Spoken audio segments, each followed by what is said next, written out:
नारद जी एक बार जाते हैं त्रिलोक का भ्रमण करने के लिए, जगह जगह जाते हैं। हर तीर्थ में गए, नारद जी को कहीं शांति प्राप्त नहीं हुई। क्यों नहीं हुई? इसलिए नहीं हुई क्योंकि ये संसार है। जब व्यक्ति संसार में आता है तो मोह से लिप्त हो जाता है, और जब मोह माया से लिप्त होगा तो कभी जीवन में शांति प्राप्त नहीं होगी। परंतु हाँ, मात्र एक उपाय है कि इस मोह माया में रहते हुए भी, इस संसार में रहते हुए भी अगर जीव भगवान की शरण ले लेता है तो तत्काल उसका मोक्ष हो जाता है। नारद जी आज गृहस्थ आश्रम में भी गए, आनंद नहीं आया। देखा उन्होंने नजारा कैसा है गृहस्थ आश्रम का, समझ नहीं आया।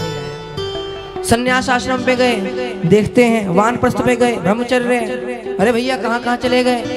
पहले ब्रह्मचर्य के पालन में पड़ गए, उसके बाद गृहस्थी में आए, तीसरी बार वानप्रस्थी में आए। आज नारद जी तीनों आश्रमों को पूरा करते करते संन्यास आश्रम में आते हैं। अर्थात जीव के जीवन में, अर्थात मनुष्य के जीवन में 4 आश्रम हुआ करते हैं, जिसकी शरण यह जीवात्मा लेती है। प्लीज माताश्री, माताश्री, पीछे वाली, दाएं वाली, प्लीज लिसन टू मी। देखिए ना, हम आपसे कुछ कह रहे हैं, कोई बड़ी बात कह रहे होंगे, छोटी मोटी तो कह नहीं रहे होंगे, ऐसी हवा में तीर चलाने वाली तो हैं? सही बात है ना? व्यक्ति के जीवन में 4 आश्रम हुआ करते हैं, जिसकी शरण हम जीवात्मा लेते हैं। मतलब पहला आश्रम आता है ब्रह्मचर्य का, व्यक्ति को ब्रह्मचारी बनना होता है, बढ़िया एकदम ब्रह्मचर्य का पालन करे। बाद में आता है गृहस्थ आश्रम, गृहस्थी का पालन करे और भगवान के भक्त जैसे पुत्र को उत्पन्न करे। तीसरा आता है वानप्रस्थाश्रम। इसमें तो भैया सब कुछ छोड़ दो, बाकी घर में रहो, ठहरे रहो, भजन करो, बाकी छोड़ा जाए तो छोड़ दो, रिटायर हो चुके हो, अब क्या पोतों को ले लेके करोगे हाथ में। बाकी आता है संन्यास आश्रम, जो कि कभी कभी किसी किसी का ही आता है, क्योंकि जब प्रभु 50 वर्ष में ही जब इतनी बुरी हालत है कि रोड एक्सीडेंट में ही अच्छा खासा नौजवान मर जाता है, तो बुढ़ापे तक तो गाड़ी कहाँ ही चलने वाली है। तो संन्यास आश्रम भी खत्म हो चुका है। कैसे करें? पहले कोई वानप्रस्थ में ही आ जाए, रिटायर होने के बाद तो वो पोते आ जाते हैं, टिन्नी मिन्नी हैं, और दोनों को भैया झुलाना है, खिलाना है, सुलाना है। ये आ जाते हैं पोते जी महाराज, और फिर पोती जी महाराज अब जाने कहाँ आ जाए। और फिर जब रिटायर हो गए तो अपने इन्हीं पोतों की सेवा, पोतियों की सेवा करते रहते हैं, बाकी भगवान का भजन करते नहीं है। मृत्यु समीप आ जाती है, जीवन में संन्यास लिया नहीं, अब टिकट कट गई नरक लोक की, अब टिकट कट गई नरक लोक की, कि जीवन में कुछ अच्छा नहीं किया।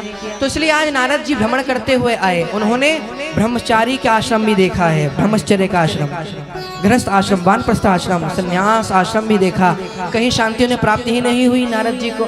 वे त्रिलोक का भ्रमण करते हैं। जब नारद जी को किसी तीर्थ में शांति प्राप्त नहीं हुई, तब वह दौड़े दौड़े दौड़े दौड़े कहाँ आए?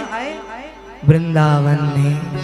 और वृंदावन में जैसे ही आज नारद जी आए तो एकदम नारद जी को आश्चर्य हुआ, अरे ये तो वही स्थान है जहाँ पर मेरे बाल कृष्ण लाल ने अपनी सुंदर सुंदर लीला करी है, सुंदर कन्हैया ने लीला करी है।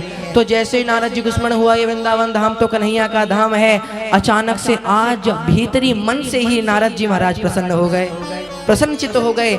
जो आनंद, जो प्रेम, जो शांति कहीं प्राप्त नहीं हुई, वो आज नारद जी को वृंदावन में आके मिल चुकी है।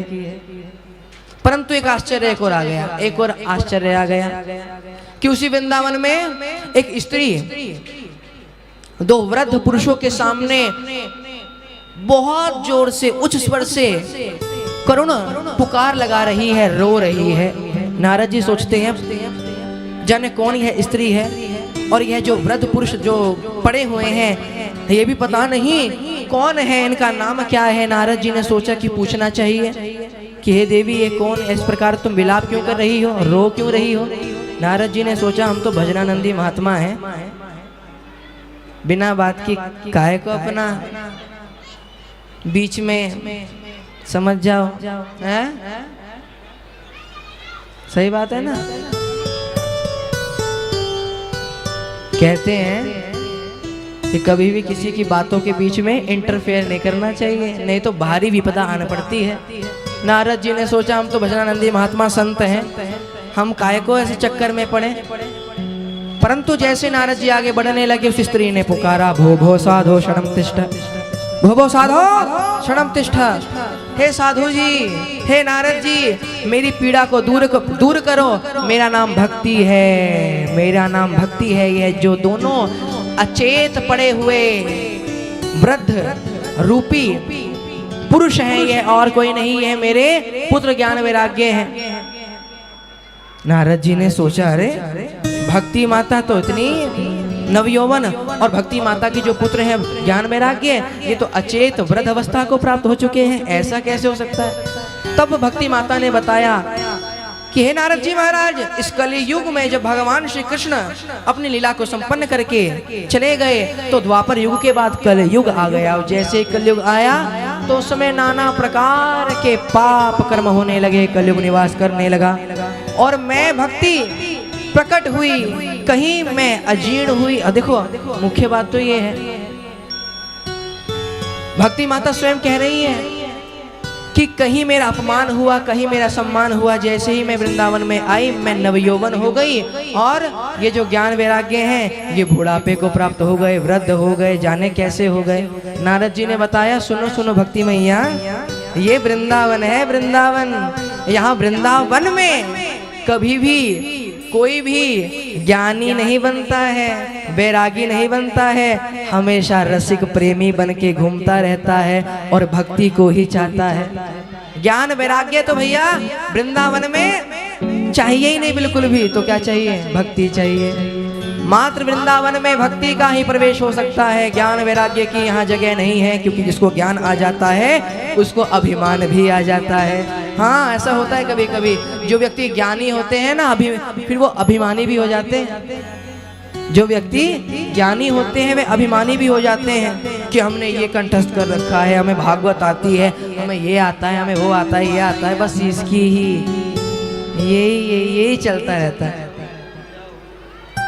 जाने क्या क्या होता रहता है। तो इसलिए ज्ञान और वैराग्य की जगह वृंदावन में नहीं, वृंदावन में मात्र भक्ति की जगह है। इसलिए ज्ञान वैराग्य बूढ़े हो गए, वृद्ध हो गए, और भक्ति माता नवयौवन हो गई, परंतु दुखी तो हैं।